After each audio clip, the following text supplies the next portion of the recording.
ओम शांति। रूहानी सेना को क्या डायरेक्शन मिले हैं? रूहानी युद्ध और जिस्मानी युद्ध में मेन अंतर क्या है? आज बाबा ने कहा हिंसक और अहिंसक। जिस्मानी युद्ध डबल हिंसक, जिस्मानी सेना डबल हिंसा करती है ना। और डबल हिंसा काम की भी क्रोध की भी। खास क्रोध की हिंसा तो ट्रेनिंग लेकर करते हैं, मारना पीटना सब सीखते हैं, बंदूक चलाना सीखते हैं, तो हिंसा की भी ट्रेनिंग होती है ना। और बाबा ने उस दिन कहा था ना, मिलिट्री में शराब पीना तो सिखाते हैं, है ना। फ्री शराब भी मिलती है ना, जो कोटा में शराब भी मिलती है। तो ये सारा क्या है? ये जिस्मानी सेना की निशानियां हैं। जिस्मानी सेना के लिए ये सब ट्रेनिंग का हिस्सा होता है। और ऐसा शायद ही कोई होता होगा, बाबा कहते, जो शादी ना करता हो, तो काम विकार में भी ना जाते हो, ऐसा नहीं होता। तो कई प्रकार के विकारों की चलन तो सुनने में भी बहुत आती है। तो बाबा कहते हैं लेकिन तुम भी युद्ध करते हो, है ना। और तुम तो ऐसा युद्ध करते हो जो इस पूरी विश्व को रावण राज्य से लिबरेट करते हो, है ना। ऐसा तुम विजय पाते हो। लेकिन तुम्हारा आधार क्या है? युद्ध का डबल अहिंसक स्थिति। तुम न काम की न क्रोध की कोई भी हिंसा नहीं करते, और उस आधार से तुम्हारी विजय होती है। उनके अस्त्र शस्त्र हिंसक हैं, हमारे अस्त्र शस्त्र आज बाबा ने क्या बताए? प्योरिटी है, याद है ना। याद के बल से, पवित्रता के बल से हम विजय पाते हैं रावण राज्य पर। तो ये बहुत बड़ा अंतर है। और सबसे बड़ी बात है, यदि हम काम क्रोध के अस्त्र शस्त्र कहीं भी यूज़ करते हैं, है ना, लौकिक में, व्यवहार में, कहीं भी, तो फिर क्या होता है? हम रूहानी योद्धा का टाइटल और नहीं ले सकते। हम इस सेना में से डिलीट हो जाते हैं ना। ये गुप्त सेना है ना। और इस गुप्त सेना में हम अपनी डबल अहिंसक स्थिति के आधार से भर्ती होते हैं ना। और जैसे ही हिंसा करते हैं तो आप और बाबा की सेना में नहीं हैं, फिर कहाँ चले जाते हैं? रावण की सेना में। ये भी बहुत इंटरेस्टिंग है ना। सीधा ट्रेटर बन जाते, क्योंकि एक तरफ बाबा की तरफ से क्या कर रहे थे? अपनी काम क्रोध की अहिंसक स्थिति से, संपूर्ण पवित्रता की अवस्था से इधर रावण राज्य से मुक्ति दिला रहे थे। और जैसे ही हिंसा करते हैं काम की क्रोध की, तो सीधा कहाँ चले जाते हैं? उस सेना में। कौन सी सेना? रावण की सेना में, है ना। तो इसीलिए बहुत समझना होता है। और मैं समझती हूँ सबसे इम्पोर्टेंट यही समझ है, क्योंकि हम, बाबा ने कहा ना, ये कॉन्ट्रास्ट बाबा के आने से पहले कभी पता नहीं होता। तो हम आज तक हिंसक युद्ध ही लड़ते आए हैं। हमारी भाषा क्या है? राइट और रॉन्ग, है ना। और रॉन्ग के प्रति हम कैसे डील करते हैं? हिंसा से, है ना, क्रोध से, या अपने अंदर जजमेंट लाकर, क्रिटिसिज्म लाकर। लेकिन बाबा हमें कहते हैं कि तुम जैसे ही ये करते हो, तुम जाकर रावण की सेना में भर्ती हो जाते हो। तुम मेरी सेना में और नहीं हो, है ना। तो भले ही सफ़ेद पहनते हैं, है ना, ब्राह्मण दिखते हैं, पर यदि काम की भी ना हो, क्रोध की भी हिंसा कर रहे हैं, तो फिर हम शक्ति सेना नहीं। हमारी अवस्था ही व्यवस्था का आधार है। इसको बहुत अच्छे से समझ कर चलना। पवित्र रहना हमारे जीवन की पहली मर्यादा है ना। हमारी ब्राह्मण जीवन है। पवित्रता हमारे जीवन का फाउंडेशन है। पवित्रता नहीं तो हम ब्राह्मण नहीं। और पवित्रता कैसे खंडित हो जाती है? क्योंकि 2500 वर्ष से जो आम चलन चलते आए थे, शूद्रों वाली और जिस्मानी सेना की तरह, है ना, हर जगह एक्टिविज़म और राइट रॉन्ग ये वो, तो उसके आधार से तो हम चलते आए थे ना। तो अभी भी कभी कभी वो संस्कार इमर्ज हो जाते हैं, तो बाबा कहते हैं तुम भूल गए, है ना, कि विश्व की स्थापना का आधार क्या है, तुम्हारी पवित्र अवस्था। तो इसको हमें बहुत अच्छे से समझकर चलना है। और बाबा हमें आज कहते हैं कि ज्ञान स्वरूप होकर चलना है, सिर्फ भक्ति नहीं, बाबा बाबा किया, है ना, भोग लगा लिया, भोग खा लिया, है ना, बस ये नहीं चलेगा। हर कर्म मनसा वाचा कर्मणा हमारा ज्ञान स्वरूप होना चाहिए, है ना। भक्ति में क्या बोलना है, क्या करना है, वो तो भक्ति में भी करते थे, है ना। ये पढ़ना है, यहाँ जाना है, ये घंटे बजाने हैं, अगरबत्ती जलानी है ना, इस दिन ये वस्त्र पहनना है, उस दिन वो वस्त्र पहनना है, ये सब तो भक्ति में भी चलता था। लेकिन ज्ञान माना हमारी मनसा वाचा कर्मणा नॉलेजफुल हो जाए, पावरफुल हो जाए।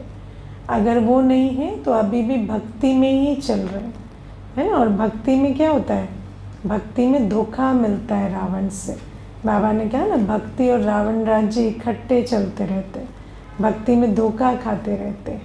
तो बाबा हमें कहते हैं कि इसीलिए ज्ञान और भक्ति के कॉन्ट्रास्ट को भी समझ कर चलना है।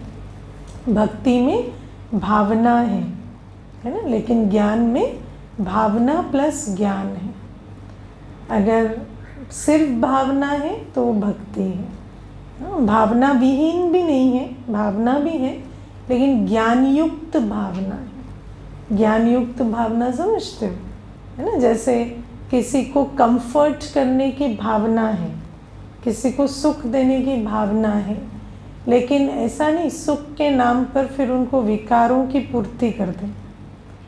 तो ज्ञान युक्त भावना है कि इनको सच्चा सुख कैसे मिले, वो विधि भी हमें पूरी समझ आती है, उस विधि के आधार से उसे सुख देते हैं ना। कई बार ऐसा होता है ना, जैसे कोई आपको कहता है मुझे अच्छा नहीं लग रहा, मुझे दुख हो रहा है, या मुझे ऐसे उखड़ा उखड़ा सा फील हो रहा है ना, तो आप उससे कहें कि आप थोड़ा घूम आओ, है ना। कई बार ऐसा होता है, कहते हैं आप थोड़ा ना वेकेशन ले लो, थोड़ा घूम आओ। वेकेशन ले लेगा, घूम आएगा तो क्या सुखी हो जाएगा? हाँ, तो बाबा कहते हैं ये ज्ञान युक्त भावना नहीं है ना। तो भावना तो है लेकिन ज्ञान युक्त नहीं है। इसलिए हमें पूछेगा तो हम क्या कहेंगे, योग करो, है ना, योग करो। तो इन्हें योग लगता नहीं है तो फिर सेवा करो तो योग लगेगा, है ना। तो अच्छा, एक तो हम वैसे ही थके हुए हैं, फिर सेवा करो, नहीं, सेवा करो या फिर बाबा की ज्ञान मुरली सुनो या कोई गीत सुनो, कुछ ऐसा करो। उसके सिवाय कोई अपने मूड को अपलिफ्ट करने का और कोई तरीका नहीं है। तो इसीलिए बाबा कहते हैं ज्ञान और भक्ति में बहुत अंतर है। भक्ति में कोरी भावना होती है, भावना तो अच्छी होती है ना। बाबा कहते हैं भावना से पतित पतितों को दान देते चले जाते हैं और पतित बनते चले जाते हैं, है ना। यही तो करते हैं ना, क्या भावना से नहीं करते? क्या भावना से ही करते हैं कि पतित पतितों को दान देकर पतित बनते चले जाते हैं। मनुष्य को जब पहले पहले पता चलता है कि दान पतितों को नहीं देना है, तो क्या कहता है, हमने तो अच्छी भावना से दिया, अब वो कहाँ गया, हमारा उससे क्या जाता है ना। लेकिन बाबा कहते नहीं, सिर्फ भावना काफ़ी नहीं है, भावना प्लस तुम्हें कर्म की गति भी समझनी होगी। बहुत अच्छी भावना से दिया, लेकिन अगर पतित को दिया तो पतित का को दिया हुआ दान पाप कर्म बनाता है ना। तो बाबा ने कहा ज्ञान युक्त भावना क्या है, पतित को ज्ञान दान दो, पतित को गुणों का शक्तियों का दान दो, है ना। पतित को ब्रह्मा भोजन खिलाओ, शक्ति भरो उसको, लेकिन पतित को धन दान देकर, है ना, उसके पास वो यंत्र ना दे दो जिससे आपको भी पाप का खाता चढ़ाए। तो बाबा हमें भक्ति और ज्ञान में बहुत सारा अंतर समझाते हैं ना। दुनिया में हम किसी की भावना को पूरी करने के लिए कहते हैं ना कि हम तो किसी भी हद तक जा सकते हैं इनको खुश रखने के लिए, लेकिन बाबा कहते नहीं, अगर तुम अपनी हद क्रॉस करोगे, मर्यादा से निकलोगे, तो ना तुम्हें कोई पुण्य का खाता बनेगा ना उसको बनेगा। दोनों का पाप का खाता बनेगा।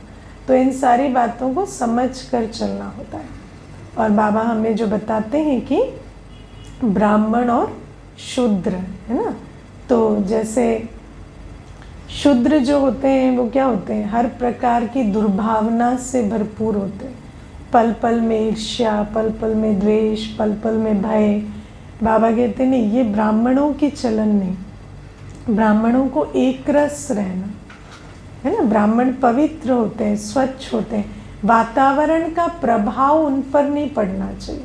शूद्र की भाषा क्या होती है, शूद्र भी क्या होता है, पवित्र के संग में रहते हैं तो बहुत अच्छा चमक जाते हैं, है ना, बाहर निकलेंगे फिर वही मलेच्छ चलन। लेकिन ब्राह्मण अर्थात हमें संग का रंग न लगे, हमें एक बाबा का संग ऐसा लगा हो, रंग ऐसा लगा हो कि हम किसी भी वायुमंडल में जाएं तो हमें उसका प्रभाव ना पड़े। तो ऐसा हमें बनना है। और बाबा आज हमें कहते हैं कि सत्य, बाबा हमें सत्य सुनाकर सच्चा बना रहे, है ना। इसलिए बाबा के साथ छल कपट से नहीं चलना है। हाँ, छल कपट क्या होता है, छल कपट माना कहना कुछ, सोचना कुछ, करना कुछ, है ना। भाव अलग है, भावना अलग है, भाषा अलग है और कर्म बिल्कुल अलग है ना। तो अंदर जो इंटेंशन है, जिसको हम भाव कहते हैं, वो भी अलग चल रहा है, इंटेंशन भी वो नहीं है, भावना में भी इतनी प्योरिटी नहीं है ना। भाषा भी हमारी क्या है, मिक्स्ड है, और फिर चलन में बिल्कुल ही श्रीमत का उल्लंघन हो रहा है। और फिर बाबा कहते हैं ऐसे जो होते हैं छल कपट वाले, उनके साथ क्या होता है, देखो, एक तो सच्चा बनाने वाले बाप के साथ सच्चा होकर नहीं चलेंगे तो सच्चे नहीं बनेंगे, है ना। और बाबा तो सच्चा सच्चा लक्ष्मी नारायण बनाने आया है, तो वो अपॉर्चुनिटी मिस हो जाएगी, वो तो एक बात है ना। किसको ठग रहे हो, बाबा कहते बाप को तो नहीं ठग सकते, है ना, क्योंकि बाबा को तो, हाँ, बाबा तो क्या है, अभोक्ता है ना, बाबा को कोई फर्क नहीं पड़ता, है ना। लेकिन बाबा कहते हैं कि जब बाप को ठगते हो तो स्वयं को ठगते हो, अपना ही नुकसान हो जाता है। तो इसको समझना है। दूसरी बात जो समझनी है वो ये कि जब हम छल कपट से चलते हैं तो बाबा कहते हैं तुम्हारा पाप कभी छुपा नहीं रहेगा।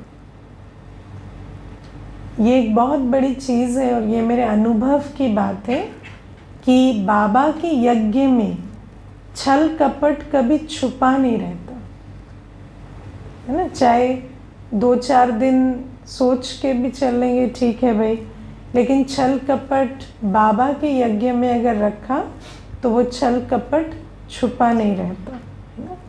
एक किसी की बात है, तो वो ऐसे पवित्रता का उल्लंघन हो रहा था वहाँ, तो किसी को मालूम नहीं था, सब सोचते ये तो बहुत अच्छा ब्राह्मण है, रोज़ क्लास में आता है, ऐसे उनके अपने हाथों से अपने फोटोज़ ग्रुप पे डल गए, अपनी गलती से। कोई उस पर स्पाइंग नहीं हुई, किसी ने कुछ कभी पता नहीं किया, किसी को कोई आइडिया नहीं, वो अपने ही हाथों से अपने ही व्हाट्सएप, और वो भी इस सेंटर के ग्रुप पे ही डाल दें अपने फ़ोटोज़, है ना। और सबको, सबके सामने प्रत्यक्ष हो गए कि हमारी चलन कैसे। तो इस प्रकार के, ऐसे ही कोई एक बात नहीं है, ऐसे बहुत सारे कर्म हमने देखे, है ना। जैसे हमने देखा है कई बार, हम भी वैसे बाहर नहीं निकलेंगे, लेकिन जैसे ही जो चीज़ सामने आनी होगी उस पर दृष्टि चली जाएगी और वो बात दिखाई दे जाएगी, उस समय पर उस जगह पर उपस्थित हो जाते हैं। तो बाबा हमें कहते हैं कि बाबा के यज्ञ में छल कपट छिपा नहीं रहेगा, है ना। तो जो भी छल कपट है वो प्रत्यक्ष हो जाएगा, क्योंकि बाबा के बच्चे तो नहीं जाते ना इतना निगरानी करने। आजकल क्या है, जैसे बच्चे बड़े हो जाते तो माता पिता का एक ही काम रहता है, उनके हिस्ट्री चेक करो, उनका है ना, सारे स्पाई करते रहो। अब बाबा के यज्ञ में किसको इतनी फुर्सत है कि एक दूसरे को ऐसे निगरानी करते रहे, है ना। तो बाबा कहते हैं ऐसे बाबा के यज्ञ में बाबा ही ये इंश्योर कर देता है कि जो भी विकर्म है वो सामने आ जाता है ना। इसीलिए कभी ये नहीं सोचना कि हम सच्चाई से नहीं चलेंगे तो ऐसे ढके ढकाए रहेंगे, ऐसा नहीं होगा। बिल्कुल सामने प्रत्यक्ष हो जाएंगे। अगर पाप कर्म है तो वो सबके सामने आ जाएंगे, है ना। मैं आपको एक इसमें बात बताती हूँ। एक भाई था, तो वो ऐसे 57-58 ईयर्स का था, है ना। और फिर मुझे एक दिन आकर कहता है कि दीदी मैं बहुत बड़ी प्रॉब्लम में फंस गया हूँ, तो मेरे को बाबा को बोलो कि मुझे बचाए, है ना। तो मैंने कहा कि क्या हो गया, ऐसी क्या बात हो गई है जो इतनी बड़ी प्रॉब्लम, कोई धन की समस्या है, कोई क्या है, कोई हेल्थ इशू है। तो कहते नहीं मेरा ना कंप्यूटर हैक हो गया है। तो मैंने कहा कंप्यूटर हैक हो गया तो क्या हो गया, आपकी कोई बिजनेस की डिटेल्स हैं, बैंक की डिटेल्स हैं, क्या है। तो कहते नहीं बहुत सारी ऐसी चीज़ें हैं जो घर में पता चले तो मैं कहीं का नहीं रहूँगा। तो मैंने कहा आप ऐसा क्या करते हो इस उम्र में जो किसी को पता चले तो आप कहीं के नहीं रहेंगे।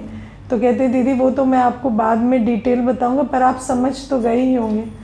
तो मैंने कहा बहुत अच्छी दुआएं तो आपने कमा ली हैं, अब हम आगे बाबा को कह देंगे, है ना। तो ये जो आप सोचो कि ऐसे रोज़ मुरली सुन रहे हैं, सब कर रहे हैं, लेकिन उसके बाद ये कर्म है, तो फिर आप विचार करो कि आगे कर्मों की गति क्या होती है। और सोचो बाबा ने उसको मजबूर कर दिया, जब वो कहीं बैठ नहीं पाया, उसका इतना बीपी बढ़ने लगा बैठे बैठे कि वो कुछ भी कर नहीं पाया। तो उसको पता है कि जाके सेंटर पर ही एक जगह है जहाँ बोल सकता हूँ, तो उसके मुख से बाबा ने वो बात बुलवाई, है ना। तो बाबा कहते हैं कि ऐसा भी नहीं, मैं तो आपको सिर्फ इनएडवर्टेंट नहीं बता रही कि मैसेज चला गया, ऐसा हुआ, मुख से भी आके बोलना पड़ेगा, इतनी मजबूरी हो जाती। तो बाबा कहते हैं इसीलिए बाबा के यज्ञ में रहकर पाप कर्म नहीं करने। और बाबा आज हमें दो बातें बताते हैं। एक तो बाबा कहते हैं कर्म भोग तो है ही है ना, क्योंकि 63 जन्मों के विकर्म है। तो उन विकर्मों का कर्म भोग तो सामने आता ही है, लेकिन कर्म भोग को हम चुक्त कैसे करेंगे? कर्म योग से। समझ आया ना। बाबा ने देखो, हमने ड्रामा अनुसार जो भी कर्म किए 63 जन्मों में, बाबा की भी कहते हैं वो अकॉर्डिंग टू ड्रामा हुआ, तो उसमें कोई ऐसी बात नहीं है। क्योंकि वो ड्रामा अनुसार हुआ, इसीलिए बाबा आकर हमें उसे चुक्त करने के लिए समझ, शक्ति, साथ सब कुछ दे रहे हैं, है ना। क्योंकि ड्रामा अनुसार हुआ, इसीलिए। पानी लाना। तो बाबा हमें कहते हैं कि कर्म भोग जो है वो है, उसको तुम्हें एक्सेप्ट भी करना पड़ेगा, और उसे चुक्त करने के लिए मैं तुम्हें साथ भी दूंगा, समझ भी दूंगा, बल भी दूंगा। लेकिन जहाँ पर तुम बाबा का बनकर पाप कर्म करने लगते हो, वहाँ और योग तो नहीं लगेगा। योग लगेगा? पापी का योग कभी नहीं लगता, है ना। उल्टे कर्म अगर हाथों से होते हैं, मनसा वाचा कर्मणा से होते हैं, धन से होते हैं, तो फिर उसका योग नहीं लगता। तो आप सोचो कि जो कर्म भोग हमारे सामने आ रहा है, उसको चुक्त करने के लिए, पार करने के लिए जो एकमात्र सहारा था, बाबा की ताकत, वो हमें नहीं मिलती। तो आप विचार करो, वही कर्म भोग, छोटी सी बात कितना दुख देने लगती है ना। तो वही कर्म भोग इस समय भी बहुत भोगना का अनुभव कराता है। क्यों? क्योंकि बाबा के साथ का अनुभव नहीं, है ना। ऐसा क्या है कि दादियों को इतने इतने पेपर आए, लेकिन वो सिर्फ योगी ही नहीं, कर्म योगी ही नहीं, एक्यूरेट सेवाधारी बनकर भी वो समय पार किया। और वही पेपर जब बच्चों को आते हैं, तो बच्चे क्या करते हैं? बाबा से मदद शक्ति ले नहीं पाते। क्यों नहीं ले पाते? क्योंकि उल्टे कर्म होते हैं। उल्टे कर्मों के कारण कर्म भोग के समय योगी अवस्था नहीं रह पाती। वरना मैं ऐसा समझती हूँ कि संगम युग में शिव बाबा से हमें जितना ज्ञान प्यार शक्ति मिल रहा है, हमारे लिए कोई भी बात बड़ी नहीं होनी चाहिए। अगर हम कोई भी, कितने भी 63 जन्मों के पेपर हैं हमारे, है ना, जो गीत है ना कि मुश्किलों से बड़ा मेरा बाबा है, ये एक फैक्ट है। और कोई भी ऐसा पेपर इतना बड़ा नहीं है जिसको हम परमात्मा शक्ति, परमात्मा शांति, परमात्मा बल के आधार से पार ना कर सके। लेकिन क्योंकि उल्टे कर्म होते हैं और श्रीमत का उल्लंघन होता है, तो हमें एक्यूरेट कर्मयोग में हम नहीं रह पाते, वो शक्ति नहीं मिलती। कौन कौन है जो समझते हैं कि मुझे कभी ऐसा फील नहीं होता कि मेरा पेपर मेरी शक्ति से ज़्यादा बड़ा है? हाँ? तो पेपर आते हैं, पेपर किसको नहीं आते? ऐसा कोई नहीं है जिसको पेपर नहीं आते। तो ऐसे तो डायरेक्ट सतयुग से तो नहीं आएगा ना, 63 जन्म के कर्म हैं। लेकिन जो ब्राह्मण श्रीमत का उल्लंघन नहीं करता, अपनी दिनचर्या मनचर्या श्रीमत प्रमाण रखता है, और जो पापों का बोझा है ना, बाबा के यज्ञ में आने के बाद ऐसा कोई विकर्म कर कर पाप का बोझा नहीं बनाता, उसको हमेशा ऐसा लगेगा कि मेरे जो कर्म भोग है वो कर्मयोग से चुक्त हो रहा है। अब ये जो सबने हाथ उठाया, अभी एक चेकिंग करवाती हूँ। चेकिंग क्या है? अब ये तो ठीक है कि मेरा घर गृहस्थ परिवार व्यवहार ठीक चल रहा है, मैंने पेपर को पार कर लिया, लेकिन माया अंगूरी कहाँ लगा रही है? सेवा कुछ नहीं हो रही है ना। तो बाबा ने कहा ना, मैं तो तुम्हें जो संपूर्ण अवस्था से कंपेयर करके देखता हूँ, और तुम पिछली अवस्था से कंपेयर करके खुश हो जाते हो कि देखो पहले तो ना हम इतनी छोटी बात में विचलित हो जाते थे, आजकल तो बाबा का हाथ और साथ है ना, तो बात आई पर हम तो ठीक ठाक हैं। लेकिन बाबा क्या इसलिए आया है कि हम ठीक ठाक रहें? बाबा क्या इसलिए आया है? बाबा तो इसलिए आया है ना कि हम संगम युग में सब कुछ सफल कर कर विश्व की राजा ही पाए। लेकिन माया क्या करती है? माया हमें फिर भक्ति में फंसा देती है। भक्ति और ज्ञान का कॉन्ट्रास्ट भूल जाता है। भक्ति और ज्ञान का कॉन्ट्रास्ट क्या है? भक्ति मतलब सब बना रहे, सब ठीक रहे, सब चलता रहे। ज्ञान माना किसी भी हालत में मेरा पुरुषार्थ ना रुके, मेरी सेवा की कमाई ना रुके। हर सेकंड, हर श्वास मेरा तन मन धन शिव बाबा के यज्ञ में, कार्य में लग सके, तब कहेंगे हम सफल कर्म योगी हैं। वरना क्या हो रहा है? समझ रहे हैं हम कर्म योगी हैं, लेकिन माया पूरा खाना चट कर चुकी है। क्योंकि ऐसा लग रहा है कि हम तो आज की परिस्थितियां बहुत अच्छे से पार कर रहे हैं, लेकिन आगे का क्या? आगे का क्या? फिर वो जो सुख का साम्राज्य बाबा बना रहे हैं, उसमें हमारी एंट्री नहीं होगी क्या? तो इसको बहुत अच्छे से समझ कर चलना।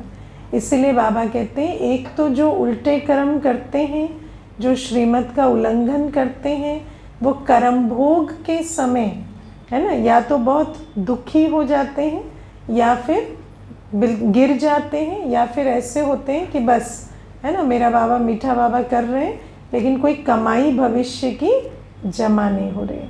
और फिर बाबा कहते हैं पाप कर्म अलग जो बन रहे हैं, उनका फिर भुगतान अलग करना पड़ेगा। तो अभी भी क्या होगा? सारी जीवन, देखो ब्राह्मण जीवन का गायन क्या है? हमारी जीवन खुशियों से, दुआओं से चल रही है ना। हमारी जीवन क्षत्रिय की जीवन नहीं होनी चाहिए। आज बाबा ने क्या कहा? त्रेता युग को स्वर्ग नहीं कहते, उसका गायन नहीं है ना। तो ब्राह्मण जीवन ऐसा नहीं, बात आई हमने पार किया, बात आई हमने पार किया, बात आई फिर हमने पार किया, नहीं। ब्राह्मण जीवन ऐसी कि बात आने से पहले ही है ना विदाई ले ले। कैसे विदाई ले ले? हमारी स्थिति इतनी ऊंची हो कि हमें वो बात तो महसूस ही ना हो, वो बात हमारी ईश्वरीय कमाई में, स्वपुरुषार्थ की और सेवा की कमाई में कुछ भी विघ्न ना डाल सके। मेरी दिनचर्या, मनचर्या, सेवा का कार्यक्रम एक्यूरेट चलता रहे, है ना। तो उसको कहेंगे कि हाँ, इन्होंने सचमुच कर्मयोगी जीवन को धारण किया है। और बाबा कहते हैं फिर क्या होता है, जो उल्टे कर्म करते रहते हैं तो पहली बात क्या है, सारी जो ब्राह्मण जीवन है वो स्ट्रगल में बीत जाती है ना। दुख सुख, दुख सुख, दुख सुख, है ना। बात आई, दुखी हुए, फिर याद का बल जमा किया, फिर खुश हुए, फिर मेहनत की, शक्ति भरी, फिर बात को पार किया। ऐसे करते करते तो जीवन का अनुभव क्या रहा? कोई अनुभव रहा ब्राह्मण जीवन का? हाँ, कुछ भी नहीं रहा। तो वैसे दुनिया के हिसाब से देखो तो बहुत अच्छा है, क्योंकि पार कर रहे हैं, विजयी हो रहे हैं, लेकिन देखा जाए तो कुछ भी नहीं है, क्योंकि वो तो ब्राह्मण जीवन है ही नहीं। तो बाबा कहते इन बातों को भी समझ कर चलो, क्योंकि कई बार हम माया की इस चाल को जान नहीं पाते। तो बाबा कहते ये भी जो जीवन है ये ऐसे ही कर्म भोग में निकल जाएगी। कर्म भोग माना चाहे फेल हुए चाहे पास हुए, भोगना तो रही ना।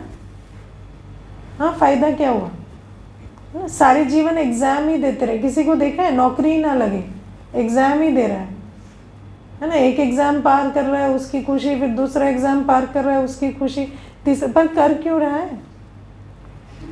कहीं पहुंचेगा भी या ऐसे ही एग्जाम ही देता रहेगा, है ना। तो बाबा कहते हैं सारी जीवन ऐसे ही कर्म भोग में निकल जाती है। बात आई उसको पार करो, फिर बात आई फिर उसको पार करो। संगम युग के सुख कब अनुभव करोगे?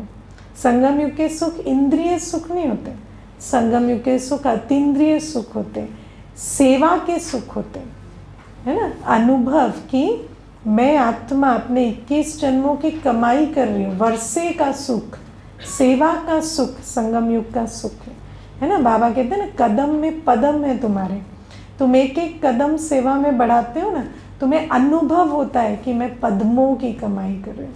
ये जो अतीन्द्रिय भरपूरता है ये संगम युग की प्राप्ति है, लेकिन वो प्राप्ति ही नहीं हो रही है, तो जीवन ऐसे कर्म भोग में निकल रहा है। और फिर जब धर्मराजपुरी में जाएंगे वहाँ डंडे अलग खाएंगे, है ना, तुमने ये किया, तुमने वो किया। तो ये जो विकर्म करते हैं, तो ये विकर्म करने वालों के साथ ये दो गति होती है। और फिर बाबा कहते हैं सतयुग में तो, है ना, गर्भ में भी सजाएं नहीं और कोई जेल कोर्ट पुलिस मैजिस्ट्रेट कुछ भी नहीं, है ना। तो बाबा कहते हैं कि ऐसी दुनिया में जाने के लिए फिर जिन्होंने ऐसे पुरुषार्थ नहीं किया और विकर्म भी किए, उसमें क्या होता है, बहुत सज़ाएं खा के आना पड़ेगा, क्योंकि वहाँ तो फिर सज़ाएं कुछ मिलनी नहीं है। तो इतनी सज़ाएं क्यों खानी है? बाबा कहते हैं इसीलिए बाबा का बनकर कैसे चलना है, कोई छल नहीं, कोई कपट नहीं, कहना कुछ करना कुछ, ऐसा नहीं। अब इसमें एक बात समझनी है कि हर बच्चे की अपनी यात्रा होती है ना। तो कई बातें होती हैं जो यात्रा के साथ साथ होंगी, है ना, लेकिन जो बात हमें समझ आ रही है और हम कर नहीं रहे हैं वो छल कपट है। आत्मा को एग्जैक्टली पता होता है ये मुझे ठीक समझ आ रही है और ये मैं कर सकता हूँ। ऑफकोर्स उसके लिए आपको शक्ति भरनी पड़ेगी, वो कोई ऊपर से बरसेगी थोड़ी, वो तो आपको लेनी पड़ेगी ना। तो उसके लिए भी जो योग का पुरुषार्थ करना है या जो अटेंशन का पुरुषार्थ करना है वो मैं नहीं कर रहा हूँ, ये आत्मा को समझ में आता है, उसको कहेंगे छल कपट। लेकिन जब कोई बात समझ ही नहीं आती तो उसमें छल कपट नहीं, है ना। लेकिन देखो मैं आपको एक छोटी सी बात बताती हूँ। कई बार क्लास में ना, तो क्लास में कई बार बहुत सारी बातें होती हैं, है ना।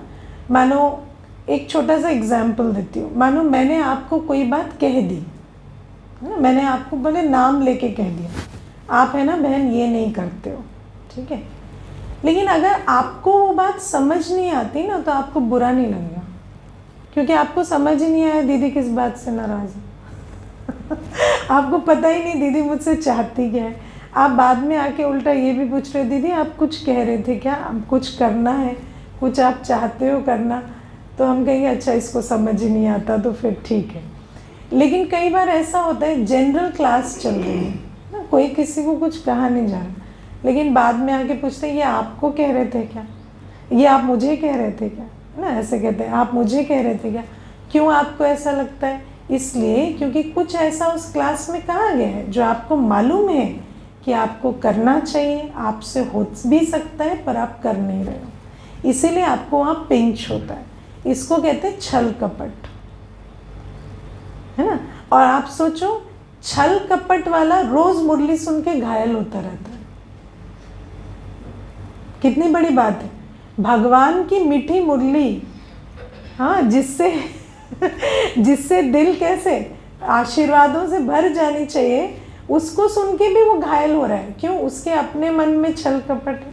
जहाँ छल कपट है वहाँ उसको वार हुए जा रहा है ना। और सुनाने वाले को पता ही नहीं, है ना। क्यों? क्योंकि उसको खुद पता है उसको क्या करना चाहिए और वो क्या नहीं कर रहा।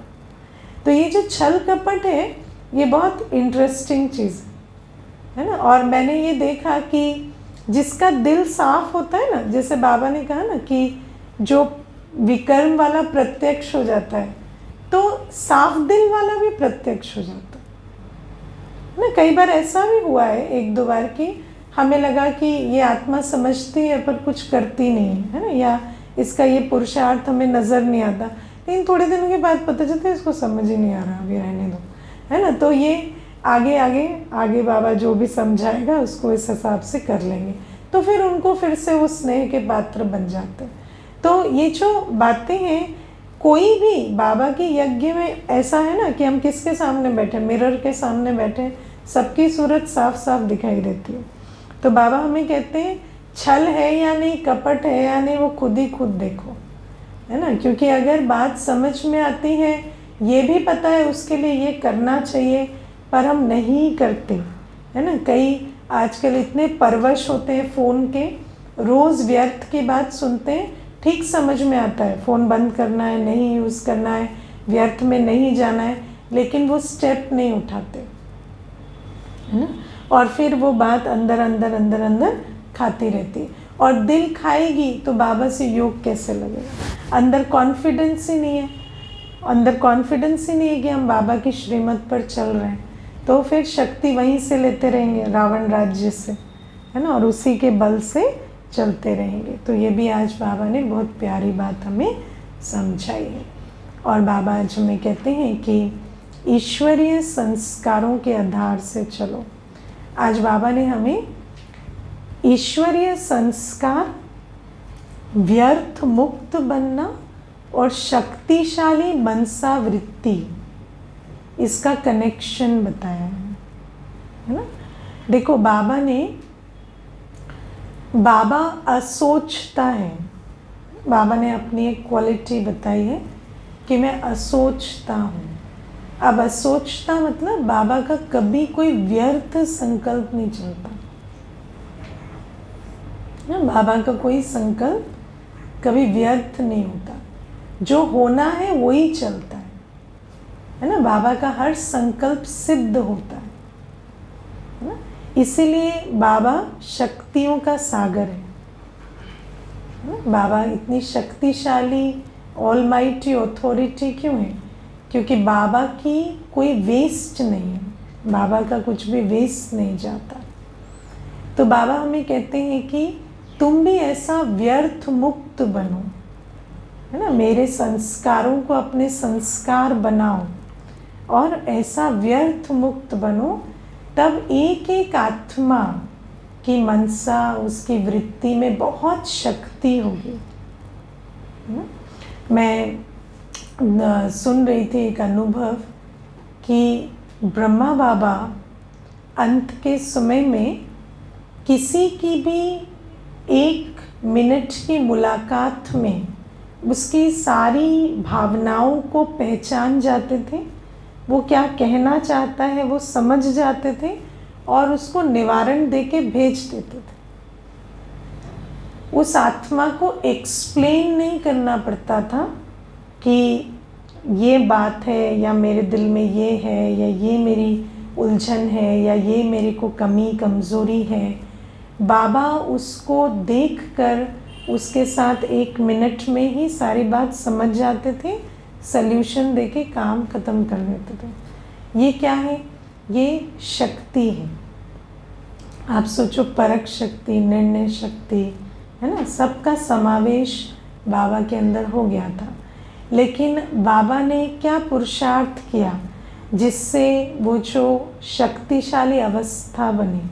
तो शिव बाबा के संस्कारों को अपना संस्कार बनाना, है ना। ब्रह्मा बाबा ने सदा अपने आप को शिव बाबा का बच्चा, है ना, बाबा कहते मैं मुरब्बी बच्चा हूँ, सबसे पहला बच्चा। तो मेरा संस्कार बाप समान है, ये हमेशा उस स्मृति में रह के वो समर्थी लाई, है ना। देखो, मैं दादियों के भी कई अनुभव, जैसे जो भाई बहनें दादियों के अंग संग रहे, वो जब अनुभव सुनाते हैं तो एक अनुभव में मैंने बहुत अच्छी बात सुनी कि दादी से कोई बहन मिलने गई, उसको कोई राय लेनी थी और दादी उस समय क्लास के लिए निकलने वाले थे।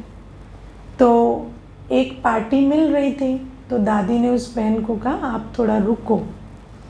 तो वो पार्टी मिलकर जब गई तो दूसरी बहन आई और उन्होंने कहा दादी आप क्लास के लिए लेट हो गए हो, आप जल्दी चलो, इस पार्टी ने लेट मतलब देर हो गई है, अभी आप और टाइम नहीं लगाओ, अभी जल्दी जल्दी चलो। तो जब वो बहन ऐसा बोल रही थी, दादी बिल्कुल हड़बड़ाहट में नहीं है। दादी ने उस बहन को जिसको वेट कराया था उसको बुलाया और उस बहन ने अपना अनुभव सुनाया कि मुझे ऐसा लगा 1 मिनट में दादी की पूरा फोकस मेरे पे था और उन्होंने मैंने जो भी कहा वो 1 मिनट में समझा, मुझे राय दी और फिर गई, है ना। तो जैसे शिव बाबा ऐसे, है ना, डिस्टर्ब नहीं होता। आप शिव बाबा को हड़बड़ा सकते हैं, हाँ जल्दी करो जल्दी करो जल्दी करो। आजकल सब क्या कहते हैं, स्ट्रेस हो जाता है, कोई सर पे खड़ा रहे ना 10 बार बोलता रहे, हाँ, लेकिन कभी शिव बाबा को हड़बड़वा सकते हैं, शिव बाबा के अंदर स्ट्रेस क्रिएट करा सकते हैं, है ना, नहीं करा सकते। क्यों? ये ईश्वरीय संस्कार है। सामने आत्माएं कितनी भी अपने संस्कारों की रास करते रहे, ना, कई प्रकार के संस्कारों के खेल आत्माएं करती रहती है। जिसको हड़बड़ाना आता है वो हड़बड़ाएगा, जिसको कहेगा लेट होना, लेट हो गया लेट हो गया लेट हो गया, वो लेट हो गया लेट हो गया करता रहेगा। लेकिन शिव बाबा का संस्कार क्या है? धैर्यता, शांति, शक्ति, तो उसमें बाबा स्थित रहता है। तो दादियों ने भी, बाबा ने भी ये जो अपने आप को ईश्वरीय संतान इस स्वमान में रखकर वो ऊंची अवस्था बनाई है जहाँ पर उनको इस प्रकार की वायुमंडल का कोई इन्फ्लुएंस नहीं आता। ये हमने बड़ों के अनुभवों में ये बातें सुनी। तो बाबा कहते हैं लेकिन ऐसी शक्तिशाली स्थिति के लिए तुम्हें रोज़ ईश्वरीय संस्कारों में जैसे व्यर्थ नहीं है ना, एक एक ईश्वरीय संस्कार आपको व्यर्थ से मुक्त करता जाता है। बाबा के अंदर क्या गुण है उसको आप स्मृति में लाएंगे ना, तो एक एक गुण, एक एक संस्कार आपको एक वैरायटी ऑफ व्यर्थ से मुक्त करता जाता है ना। जैसे फॉर एग्जाम्पल आज आप लिस्ट बनाना बाबा के क्या क्या संस्कार है, क्योंकि बाबा के संस्कार तो अभी मंथन करेंगे तो कहाँ, सागर को स्याही बनाओ, जंगल को कलम बनाओ, अभी थोड़ी उस पर क्लास हो सकती है। बाबा के तो संस्कार कितने हैं, है ना, सहस्त्रों हैं। तो उस पर एक एक पर आप चिंतन करोगे और उसको अपने अंदर धारण करोगे ना, तो एक एक टाइप का व्यर्थ आपका मुक्त होता जाएगा। जैसे एक छोटी सी बात है, साक्षीपन। बाबा साक्षी रहता है ना बाबा के अंदर, क्योंकि बाबा प्योर है ना, तो पवित्रता के आधार से साक्षीपन आता है ना। पवित्र कमल फूल समान होता है, कमल फूल न्यारा रहता है। तो ऐसे साक्षी भाव के लिए प्योरिटी बहुत इम्पोर्टेंट है। लेकिन बाबा के अंदर क्या है? साक्षी भाव। अब जब साक्षी भाव आप अपने अंदर रखेंगे तो बहुत टाइप के क्या, क्यों, कैसे के व्यर्थ प्रश्नों से अपने आप को फ्री कर देंगे। तो उससे क्या होता है? अपनी शक्ति, अपनी स्थिति शक्तिशाली बनती है। मनसा की शक्ति, अटेंशन, कंसंट्रेशन की शक्ति, किसी भी बात को समझकर परख कर एक्यूरेट निर्णय करने की शक्ति, ये सारी शक्तियाँ बढ़ेंगी। लेकिन एक एक संस्कार को अपना बनाना होगा। मैंने भी पीछे एक बार बहुत अच्छा एक अभ्यास किया था कि जैसे सुबह याद में बैठती थी तो मैं कौन हूँ, वास्तव में मेरा ब्लूप्रिंट क्या है, उसकी बहुत अच्छी स्टेज बनाती थी कि मेरी ओरिजिनलिटी क्या है ना, प्योर है, लवफुल है, डिटैच्ड है, सुख स्वरूप है, शांत स्वरूप है। अब आप देखो, जैसे अगर एक कपड़े को आप बहुत अच्छा धुल के साफ कर दो तो फिर उस पर कोई भी दाग आएगा तो आपको इमीडिएट नोटिस हो जाएगा ना। तो ऐसे ही सबसे पहले सुबह अपना सारे दाग साफ करके, है ना, जितना भी आपके अंदर देह अभिमान का भ्रम है कि मैं ये हूँ, मैं ये हूँ, वो साफ करके हु यू रियली आर, वो आपको बहुत अच्छा तैयार करना होगा। फिर जैसे सुबह, जैसे सारे दिन में कुछ कुछ पुराने संस्कारों के दाग धब्बे आ जाते हैं ना, कहीं ईर्ष्या आ जाएगी, कहीं पर थोड़ा, है ना, हर्ट की फीलिंग आ गई, तो आप उसको बहुत अच्छा नोटिस कर सकेंगे। उसमें साक्षी भाव लाओ।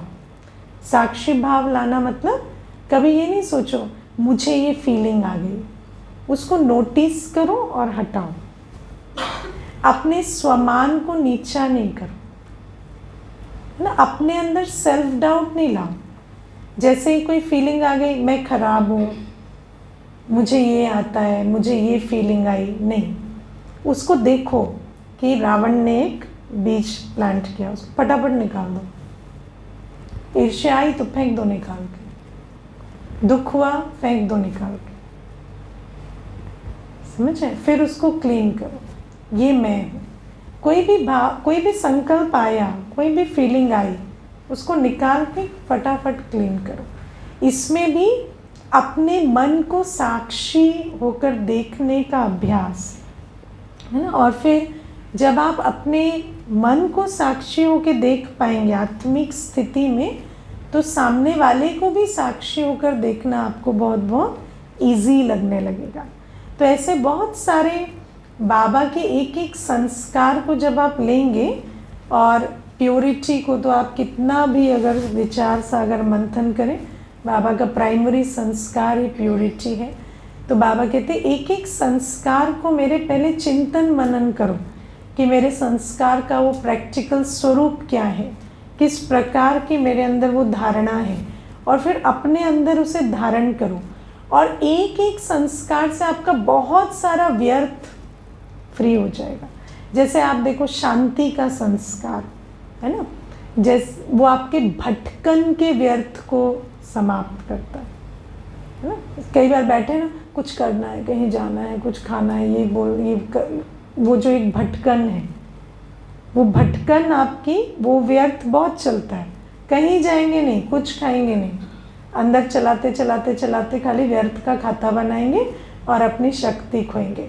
तो शांति का संस्कार अपने अंदर जितना जितना धारण करेंगे, बाबा कैसा एक रस, बाबा को कोई बोर्डम नहीं होता, है ना। तो बाबा का ये संस्कार है, मेरा भी ये संस्कार है। जैसे ही अंदर थॉट आए कुछ करना है, क्यों करना है, मेरा बाबा बिंदु बन के बैठा है ना, चुपचाप बैठ जाओ बिंदु बन के, हाँ, कुछ नहीं हो रहा है, कोई तकलीफ नहीं हो रही है तुम्हें ऐसे, है ना। तो ये जो अपने अंदर बार बार ये प्लांट करेंगे ना, तो एक एक टाइप का व्यर्थ निकलता जाएगा और उसी से आत्मिक शक्ति बढ़े। ओके, ओम शांति।